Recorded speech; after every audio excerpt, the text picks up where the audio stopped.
Action.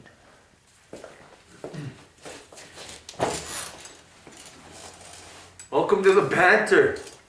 I'm Jimmy. I'm Timmy. This is our special guest today, Silent S. Yeah, Mr. Silent SC. He doesn't say much. No. He wants to keep his identity really mysterious to everybody. You know, that's how it happens around here. We'll bring special people on every now and then. Yeah. Some of them might even talk. Yeah. Who knows? But today, on the banter, we're talking about the Edmonton Oilers. Woo! Edmonton. Oh, Edmonton. Edmonton. The Yeah. city of the has-been champion. Yeah. You know, fucking... Hey, just a heads up, guys. Ryan Smith wants back into Alberta. You can have a little piece of what you guys had. Maybe. Fuck, they can have him. I hope to fucking God they take him. Oh, yeah. 'Cause I sure as fuck don't want him on our team. No. Fucking talking shit like that. So fucking Edmonton, they had 25 wins last year, eh? 25 fucking wins. 62 points. 62 points, and that's last in the league. There's been worse. There has been worse. Well, yeah, I guess so. Yeah. But, you know, fucking, let's, you know, for all the banters, we usually start at the beginning of the season, preseason, you know, what's the expectations for the team. Yeah. But today, with Edmonton, we're going to take it a little further back, and we're going to have the Taylor-Tyler debate right now, 1 year later, because the draft is tomorrow. Yeah. So, yeah. 2011 draft tomorrow. So, seeing their seasons, how do you feel about Edmonton's choice to take Taylor Hall first overall? Well, I think Taylor Hall, regardless of who was choosing first, would have been chosen. And I honestly do think it was the right choice for whoever is choosing first. Yeah, Tyler Seguin ended up with a Stanley Cup ring, you know. And I'm pretty sure he had a pretty good season. I don't know what his numbers are compared to Hall's. I believe he went 11-11 and 22 at a -4. Really, eh? Yeah. So not even close to fucking... No, the As much playoffs success. he posted 3 goals, 4 assists, with a 7 points and a +5 in 13 games. In 13 playoffs. games in the playoffs. Yeah. And some of those were game breakers. Okay, well, all right. But still, in the end, I honestly believe Taylor Hall should have been the #1 pick. Yeah, me as well. You know. I see him more as being able to build a franchise around him. Yeah. Yeah. I see him more as like an Ovechkin Crosby in the future, whereas I see Seguin kind of as more of a Backstrom, Alexander Semin, kind of even a Corey Perry kind of. Zach Parise. Yeah, a sideman who's good, Yeah. but not quite the leader of the team. Yeah.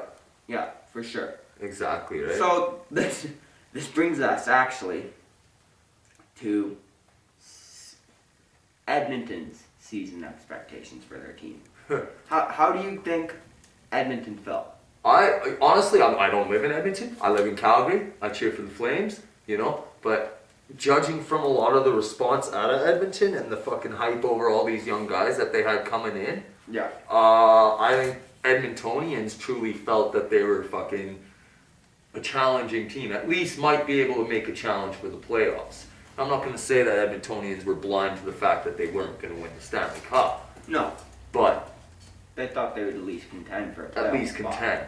I don't think Edmontonians thought they were going to be the last team in the league, the laughing stock of the league for the second year in a row. Yeah. You know what I mean? But hey, you guys got the first overall again. But yeah, like, you know, Edmonton, I think Edmonton had a little too high expectations for their team. You know? Yeah.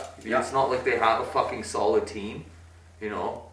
But, Players, the veterans who were there did not step up. And, like, the naming of their captain. well, I don't know, the rest of the NHL though, man, like, you know, the hockey experts in the world Okay. and everything, Yeah. they said Edmonton was going to be last. I mean, I said Edmonton was Yeah, going to be they last. said this is going to be a rebuilding year, and it was. Yeah. It was. But and to credit the Edmonton fans, Oiler fans, you Stuck know, in. you know, they are sticking by their team. They're waiting for this rebuilding process to, you know, come to fruition. At least it's exciting for them. They got a couple kids who can play some good hockey. But this is the thing, like, you know, you saw them at the beginning of the season. They started 3-0. Yeah. You know, they're planning a fucking parade route or whatever. You know, maybe that's an exaggeration, but whatever. You know, when in all reality, the kids in the room are hearing the fucking NHL. Yeah. And, you know, the pundits in the NHL saying fucking... It's a rebuild year. They're gonna suck, they're gonna suck. And I think that mentality got around the They fucking break room. 500. Yeah. It's a good season for them. Yeah. And I think that mentality got around the room, you know what I mean? Yeah, And, for you know, sure. that's where you need a guy, a good, strong fucking guy, to hold shit down. And that comes to the naming of their fucking captain, you know? Sure. Sean Horkoff? Sean Horkoff. Really? Yeah. Come on. Sean who? Yeah. Yeah. He was Exactly.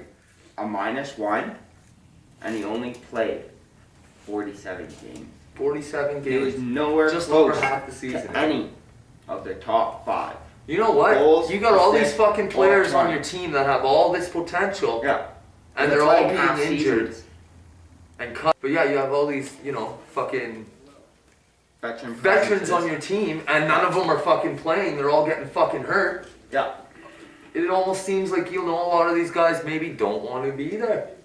Maybe they did, you know, they don't see the history that fucking is in the rafters of Edmonton, love it or hate it. Yeah. There's fucking a lot of history there, right? You Yeah. look up into the rafters and you see the names that are up there, right? Like, you better have some fucking pride for your team. And that goes for anybody, you Yeah. know? That goes for anybody. So, I mean, you got fucking the Hemskys, you got the fucking Horkoffs, you got the fucking Javi Boolins, you got these guys Yeah. on the team that are fucking, you know, veterans that maybe they don't want to be there, so they're injured. Yeah.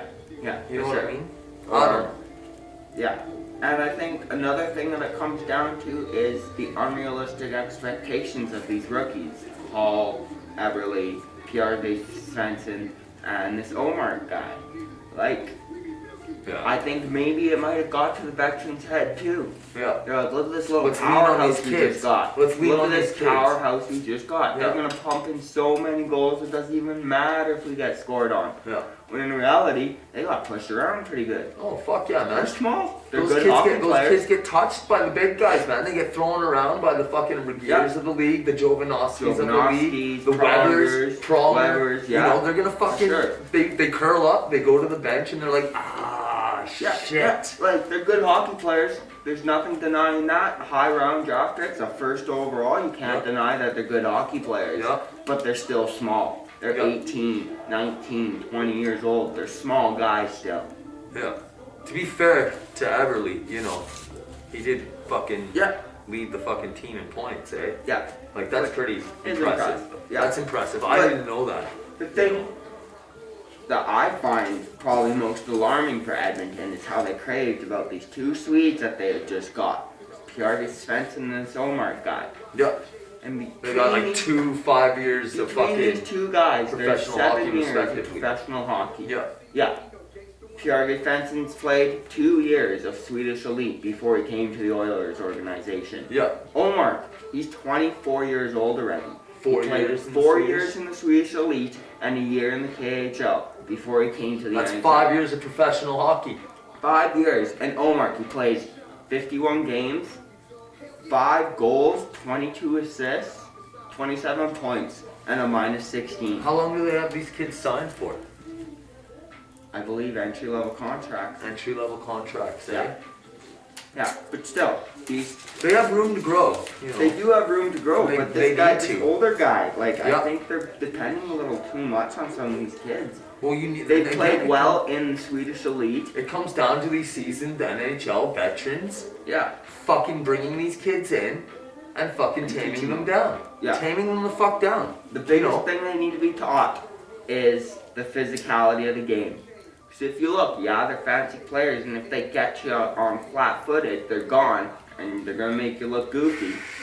But I mean, if they're skating with you and they're in front of you, They should have had the these kids living Prongers, with... the Regiers, They all sh- of them have figured out. You take them into the boards. Fuck the puck. They Just should have had take these the body. kids living with the veterans. Yeah. Plain and fucking simple. Plain and fucking simple. They should have had Hall with Penner, Yeah. you know, or Horkoff. If you want that kid to be your future fucking captain. Yeah. Everly with fucking Penner. Yeah. They should you have know? lived with, most definitely with the veterans to learn. Yeah, but again, it comes down, and again, there's some veterans on that team that, you know, aren't cutting it on the fucking team. No. You know what I mean? No. And that brings you to their goaltending. Yes, their goaltending. Poor Edmonton's goaltending. Nikolai Habibul, and they landed him, and when they landed him, I actually felt kind of sick. I shat my pants. I was like, oh fuck, they got Calgary's fucking kryptonite. goalie that's in the league that has Calgary's fucking number. Yeah, he's our kryptonite. Yeah, for Most definitely. sure. And what does he post this year? A fucking 10 wins. 2 and 4. He got them 24 points. 24. In 47 games. In 47 games. That's fucking ridiculous. Goals against average was 3.40. 890 save percentage. Yeah. Ridiculous. Yeah. Fucking ridiculous. You should be ashamed of yourself, What the Harvey fuck are Bullen. you doing? You call yourself a professional hockey player? Money, I'm just gonna play. No. Oh, I got fucking problems down in the Phoenix area with my fucking alcohol and hit and run and shit like this. Oh, it's a fucking problem, you know. My mind all fucking wandering. Yeah. Fuck you, man. Get your fucking head in fucking the game. wandering, ask for a leave of absence for personal matters. And You know let what you someone do? else step in. You know what and you do? commit. You step up. You step up and you ask somebody for help. Yeah. Just like these kids need to ask the veterans for help. Yeah. You step up and you ask somebody for help. If that means you